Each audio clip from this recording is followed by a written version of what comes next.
دنیا میں آباد لوگ یعنی موجودہ قوم یہ سمجھتی ہے کہ صرف اور صرف ہم نے ہی ترقی کی ہے، اور ہم سے پہلے ہر وقت کے لوگ پتھر کے زمانے میں رہے، لیکن کیا حقیقت یہی ہے؟ اگر یہ حقیقت ہے تو پھر ہزاروں سال پہلے کے زمین پر موجود یہ آثار کن کے ہیں؟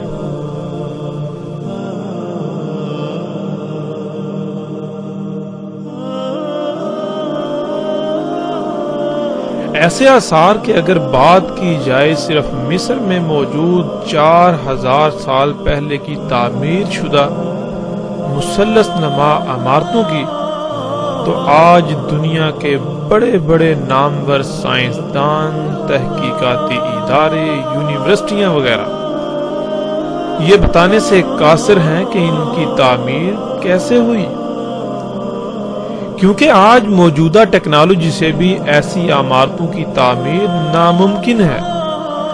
جب یہ جاننے سے ہی قاصر ہیں کہ ان کو تعمیر کیسے کیا گیا، تو پھر یہ سوال تو بعد کی بات ہے کہ انہیں کس مقصد کے لیے تعمیر کیا گیا۔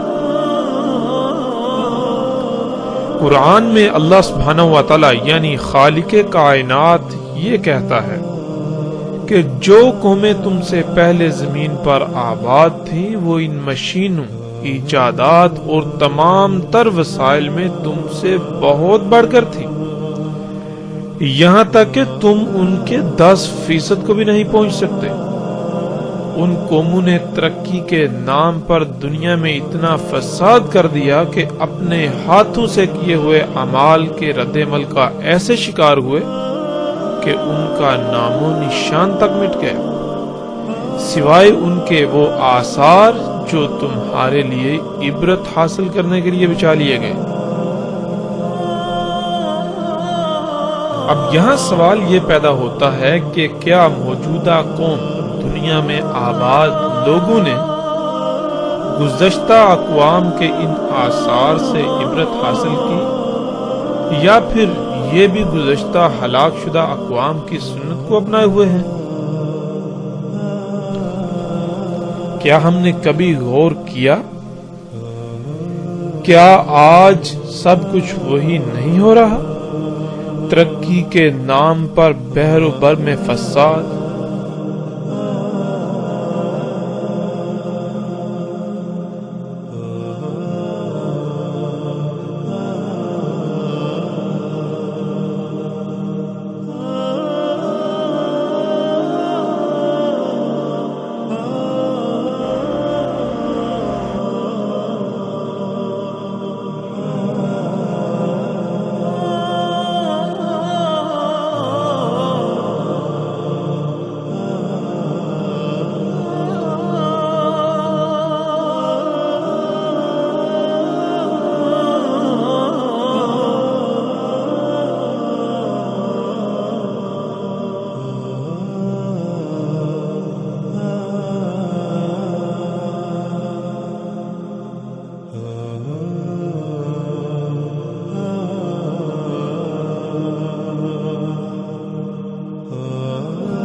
تو پھر موجودہ قوم کا انجام کیا ہوگا؟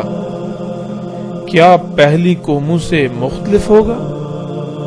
نہیں، بالکل نہیں، بالکل ویسا ہی انجام موجودہ قوم یعنی دنیا میں آباد لوگوں کا ہوگا۔ کتنی قومیں ہلاک ہو چکی اور وجوہات کیا تھیں، ایسے ہی ہر سوال کا جواب اور دہلا دینے والے علم پر مبنی سلسلہ وار دستاویزی فلم بہت جلد صرف اور صرف نبا 7 پر۔